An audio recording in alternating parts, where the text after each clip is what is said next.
Alright, today I'm going to talk about Kyle Larson and how he can possibly return back to the NASCAR racing circuit as early as 2021. But before I get into that, I want to give a special shout out to Mr. Barry Griggs, Mr. Joseph Dunn, and Mr. Mike Pace. They're all from Mitsubishi. And I want to give another shout out to Mr. Todd English from the Roush Yates Engine Department. And let's get started with this video.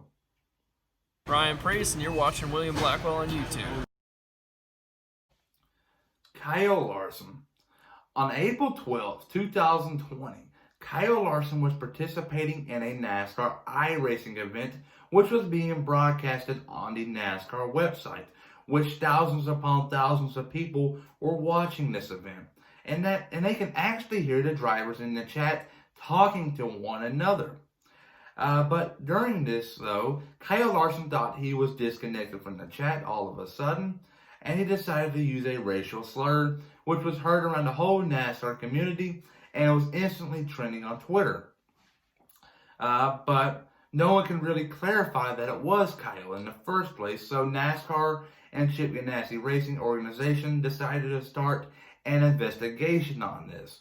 But before an investigation got concluded, Chip Ganassi, the owner of his team, decided to suspend his pay for a period of time. No one really knew. But eventually, on the 13th, NASCAR concluded their investigation and it decided to suspend him indefinitely and required him to attend sensitivity training. This is the first time a NASCAR Cup Series driver has to attend sensitivity training since Kurt Busch and his incident back in 2015, where you saw Regan Smith pilot the 41 car for the first handful of races. So when it means Kyle Larson is suspended indefinitely, that does not mean he can never race in NASCAR again.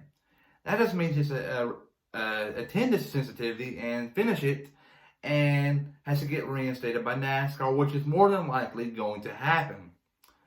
But later on in the afternoon, after the suspension happens, sponsors such as Chevy, which is a manufacturer, Credit One Bank, a longtime partner, McDonald's, and Clover back out from sponsoring Kyle. So right now he's in a big hole. Come the next morning, Chip Ganassi just had enough of it, and he decided to fire Kyle Larson, which everyone knew it was going to happen. It was just a matter of when. But later on in the afternoon, Kyle issued an apology. It was from the heart, but nothing he can do from stupidity the night, a couple of days before. Just stupid. But on the 27th, Chip Ganassi Racing announces that Matt Kenseth will pilot the 42 car for the remainder of the season. But at this point in time, no one knew that Matt Kenseth can still go for a championship. But later on, NASCAR decides to give him a waiver, and the 6th of Ryan Newman a waiver, which everyone knew that Ryan Newman was going to get a waiver for what happened at Daytona.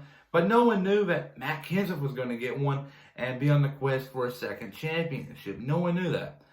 But on May 6th, Kyle Larson actually completes the sensitivity training and has yet to been reinstated by NASCAR, which by now is not more than likely not going to happen by the start of Darlington. So he's obviously not going to contend for the championship this year. But Kyle Larson decides to enter the World of Outlaws series. But on June 24th, though, Robin Miller, like the Bob Pockrass of IndyCar, states that Tony Stewart wants to hire Kyle Larson, but he has nothing to announce yet. So Kyle Larson is being wanted by a couple Cup teams at least. Stewart Haas is one, maybe Go Fast, and maybe a couple others here and there, non-Chevy teams obviously, but there's a couple that's probably wanting him. But here are some opening rides. 2-car Brad Keselowski on a contract year. Eric Almirola, he's not on a contract year, but his sponsor is, so they can easily buy his contract out. And then Clint Boyer is on one. Chris Buescher, if I'm not mistaken, he signed a 1-year deal this past all season. The 21 of Matt DiBenedetto, the 32 of Corey LaJoie, the 36 car, which is right now open, and the 95 of Christopher Bell. But who knows how long LFR hasn't left the NASCAR Levine Family Racing, and the 96 of Gaunt Brothers Racing. No one knows what's going to happen there for this last couple of teams I just said. but Chevy won't support NASCAR, so I don't got any Chevy teams listed. But since NASCAR suspended Kyle Larson, Kyle has raced in the World of Outlaw Series, like I said, and has a total of 20 wins, 28 podiums, and nothing worse than 6 in an 8-week span. But right now, though, Eric Almirola is currently on a hot streak, has 8 top 10s in a row, and he's pretty good in the point standing, so it's more than likely he's going to be a lock for 2021 in the 10 car. But just a couple of days ago, right before the Kansas race, the day before actually, Clint Boyer was on a Zoom call, Bob Proctor's, and many other NASCAR insiders and journalists. And he said he wants to race in 2021, and he wants to retire with Stewart Haas Racing. But he wants to race in 2021, and this might not be with Stewart Haas Racing like he hopes, but we'll see how things go there. But if Kyle Larson wants to go to Stewart Haas Racing, it's going to be after something happens to Chase Briscoe.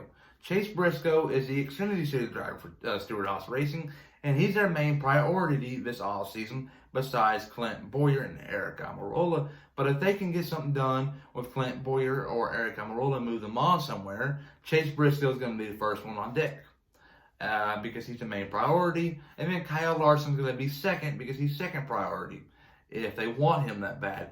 But who is going to sponsor him, I don't know. But everyone comment down below if you think Kyle Larson will go to Stewart Haas Racing in 2021 or he will not in 2021. Please like and subscribe.